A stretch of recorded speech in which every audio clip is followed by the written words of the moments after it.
Hello everybody, welcome to our channel.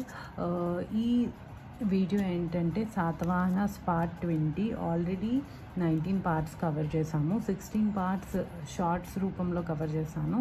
17th part నుండి నేను videos చేస్తున్నాను. ఓకే, సో ఎవరైతే కొత్తగా చూస్తున్నారో ఒకసారి షార్ట్స్ చూసి తర్వాత వీడియోస్ చూసి ఈ పార్ట్ చూడండి. ఓకేనా?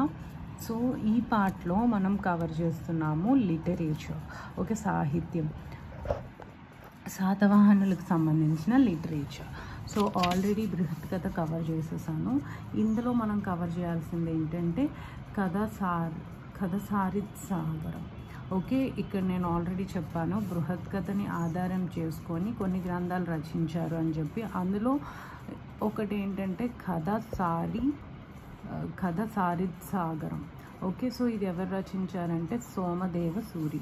ఓకే, సోమదేవ సూరి ఏ భాషలో రచించారంటే సంస్కృతంలో రచించారు. ఓకే, శాతవాహనుల కాలం నాటి కల్చర్, సామాజిక అంటే సొసైటీ అదంతా కూడా అప్పట్లో ఎలా ఉంది అని చెప్పి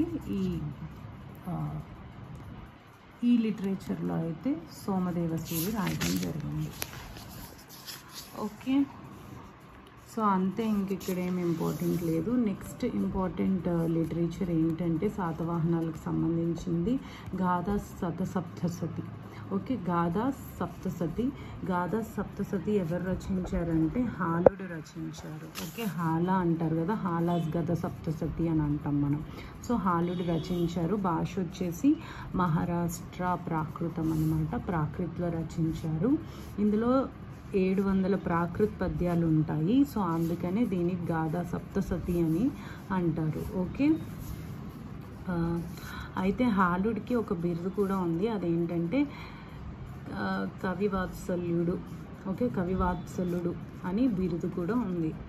ఓకే, గాథా సప్తసతి రచనకు తోడ్పడిన స్త్రీలు, అంటే స్త్రీలు కూడా హెల్ప్ చేశారు ఇతనికి ఈ లిటరేచర్ రాసినప్పుడు అని మాత్రమే గుర్తుంచుకోండి. ఇంకా ఎక్కువ ఏమీ మీరు గుర్తుంచుకోవాల్సిన అవసరం లేదు.